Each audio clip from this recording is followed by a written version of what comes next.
Bonjour à tous. Alors cette vidéo concerne les étudiants d'S2 qui suivent mon cours de démographie. Le but de cette séance est de faire le lien entre la naissance de la démographie à travers la démarche scientifique démographique et la situation contemporaine, l'épidémie ou la pandémie plutôt du coronavirus. Alors il y a une chose extrêmement importante, c'est que la démographie, l'étude démographique a émergé avec l'analyse des conséquences de l'épidémie de peste sur la mortalité au XVIIe siècle. Donc, je vais rentrer dans les détails et un peu expliquer en quoi consistait cette démarche démographique. Et dans un premier temps, on va tout d'abord expliquer la nuance. Donc, on va définir ce qu'est une épidémie et ce qu'est une pandémie pour que vous puissiez faire la différence entre les deux.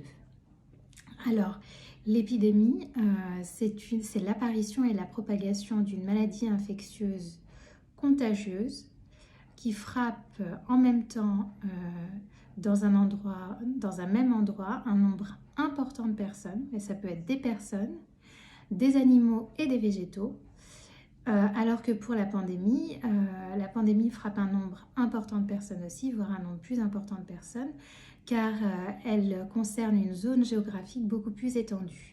Et en l'occurrence, en ce qui concerne la pandémie du coronavirus, c'est un phénomène qui touche la planète entière. Tous les continents sont concernés par ce phénomène.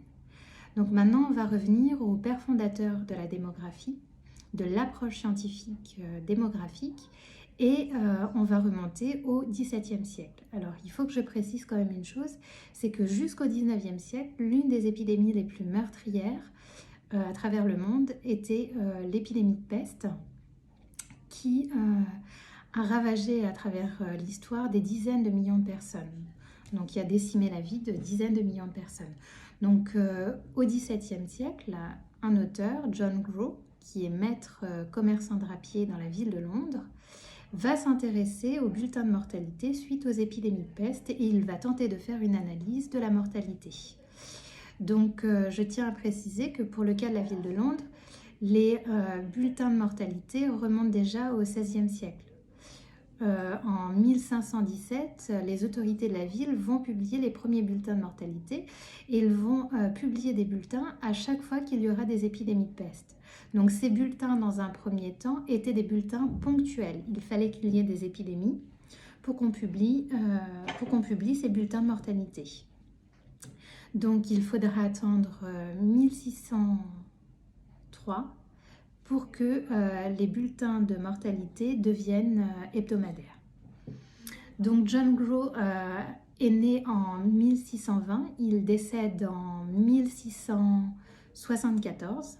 Et donc durant son existence, sa période de vie, il va s'intéresser à la question de la mortalité et il va collecter les données concernant les bulletins de mortalité de la ville de Londres. Donc, quelle va être sa démarche? Donc, la première démarche d'un démographe, c'est la collecte des données. Il va donc collecter ces données sur les bulletins de mortalité, mais il va aussi s'intéresser aux naissances. Il va vouloir comparer les naissances aux décès et il va constater une chose. Alors, pour remettre dans le contexte de l'époque, au XVIIe siècle, il n'existe pas d'état civil. Donc, les institutions détentrices des données démographiques, c'est l'Église catholique. Et en l'occurrence, ce sont les paroisses qui détiennent les registres des baptêmes, donc la célébration des naissances, et les registres des décès concernant les décès. Donc nous avions, cette institution était détentrice des données démographiques. Maintenant, la question que va se poser John Grow, c'est qu'il va constater qu'il y a plus de décès que de naissances. Donc il va tenter de comprendre les raisons de cette, de cette sous-estimation des naissances. Et il va faire de l'observation de terrain. Donc il va enquêter pour comprendre cette sous-estimation. Et il va constater deux principaux faits. Le premier, l'Église catholique dans les paroisses, on paie un impôt pour pouvoir célébrer les baptêmes. Et dans certaines familles extrêmement pauvres de la ville de Londres, ils n'avaient pas les moyens de payer cet impôt. Donc certaines familles ont privé leurs enfants de cette célébration, donc du baptême, ce qui fait que ces enfants n'ont pas été enregistrés dans ces registres. Donc on a une sous-estimation des naissances due à l'absence de ces enfants de familles pauvres au sein de ces registres des baptêmes qui étaient mis à la disposition de John Grow dans ses paroisses.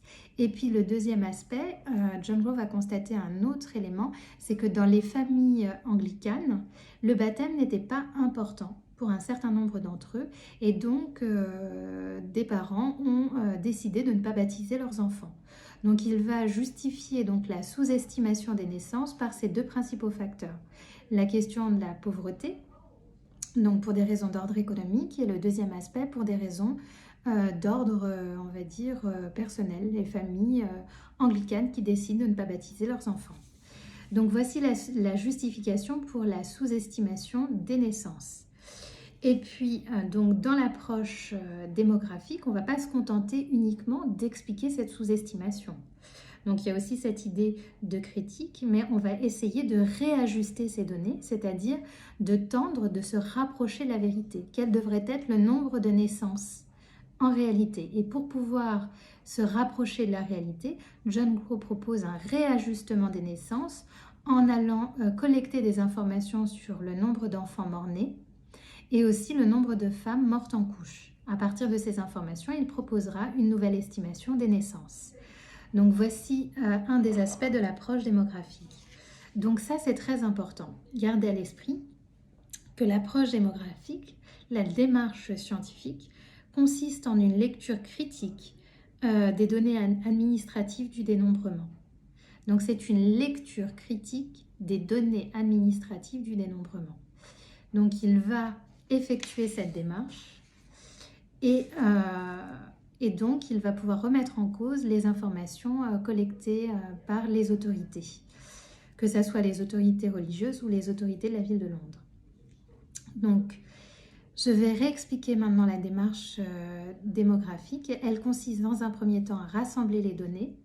Donc ce sont les informations sur les registres des naissances, les bulletins de mortalité. Donc on va collecter l'ensemble de ces informations pour ensuite les critiquer, chercher à les corriger et à les expliquer. Donc ça, c'est la démarche démographique. Collecte, critique, analyse et interprétation. Donc John Grow publiera en 1662 un ouvrage sur cette recherche qui est intitulé « Observations naturelles et politiques sur les bulletins de mortalité ». Et les démographes contemporains vont se pencher sur cet ouvrage et révéler que cet auteur, bien qu'il soit un pionnier de la démographie, a commis quand même des erreurs dans les résultats présentés, mais il a quand même avancé des idées justes et il sera le premier à mettre en place la démarche démographique, scientifique en démographie. Donc maintenant, ce qui va nous intéresser, nous, c'est de faire le parallèle avec la situation contemporaine. Donc je vous ai dit que la démographie est née de l'analyse des conséquences de l'épidémie de peste. Maintenant, si on s'intéresse à la pandémie du coronavirus et qu'on regarde les données qui nous sont présentées par les institutions officielles, prenons le cas par exemple de la France. La France publie de façon journalière des données sur la mortalité, le nombre de personnes décédées suite au coronavirus. Donc, on peut constater qu'il y a des insuffisances, comme par exemple, premier aspect, les données collectées concernent principalement les personnes décédées au sein des services hospitaliers. Donc, nous n'avons essentiellement que des personnes décédées dans ces services. Donc, ça veut dire que dans les chiffres qui sont présentés publiquement, on a omis d'intégrer les personnes qui sont décédées dans des EHPAD. Je tiens à préciser que les EHPAD, ce sont des maisons de retraite, pour ceux qui ne connaissent pas le terme EHPAD. Et puis, ce sont aussi les personnes qui ne sont pas prises en compte, ce sont aussi les personnes décédées chez eux. Donc, ces personnes-là ne sont pas comptabilisées dans les statistiques produites de façon journalière par les autorités. Donc on voit bien qu'ici, il y a une sous-estimation du nombre de personnes décédées suite à cette pandémie. Bien qu'à l'heure actuelle, on essaye de réajuster ces informations pour se rapprocher le plus possible de la réalité. Alors maintenant, il y a un autre élément qu'il fait, un élément qu'on pourrait dire empirique, qui empêche d'avoir une réelle vision de l'ampleur de ce phénomène. Et on pourrait expliquer ça par j'allais dire le diagnostic, le dépistage. Il est important de préciser que si on veut connaître l'ampleur de cette pandémie, du coronavirus, il faudrait dépister l'ensemble de la population pour déterminer quelles sont les personnes atteintes de ce virus et quels sont ceux qui en sont préservés.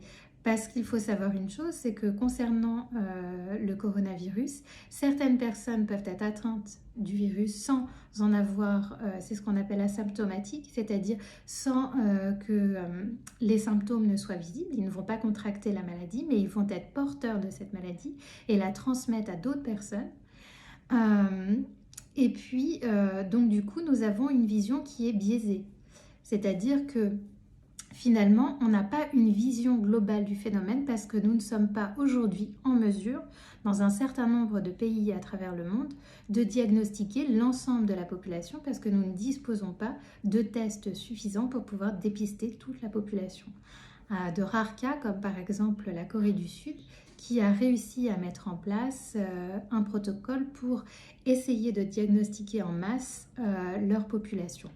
Mais pour le cas de la France en tout cas, et pour le cas d'un certain nombre de pays européens et aussi des pays comme le Maroc, les pays d'Afrique du Nord, d'Afrique en général, nous ne disposons pas de tests suffisants pour pouvoir mesurer l'ampleur de ce phénomène.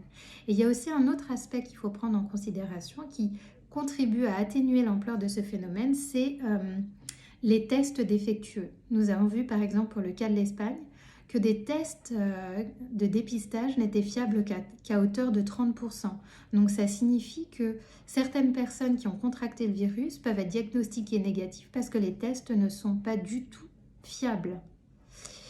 Donc voilà ce que je voulais soulever pour cette séance, montrer que lorsqu'en démographie on souhaite étudier un phénomène, il faut adopter une approche critique de la collecte des données. Est-ce que nous avons une vision globale du phénomène ou une vision partielle? Et là, en l'occurrence, on peut déjà affirmer que nous n'avons qu'une vision atténuée du phénomène. Nous n'avons pas la capacité d'appréhender, en tout cas pour le moment, la réalité empirique et les conséquences de ce phénomène, l'ampleur du phénomène sur la population, à l'échelle d'une nation ou à l'échelle mondiale. Et donc, les résultats ou les données qui sont produites ne nous donnent qu'une vision partielle du phénomène. Donc, j'espère que cette séance vous sera utile, que le sujet est clair et que j'ai pu vous expliquer à travers quelques exemples, même si ce sont des exemples relativement succincts, la démarche démographique, en quoi consiste cette démarche démographique. Si vous avez des questions, n'hésitez pas.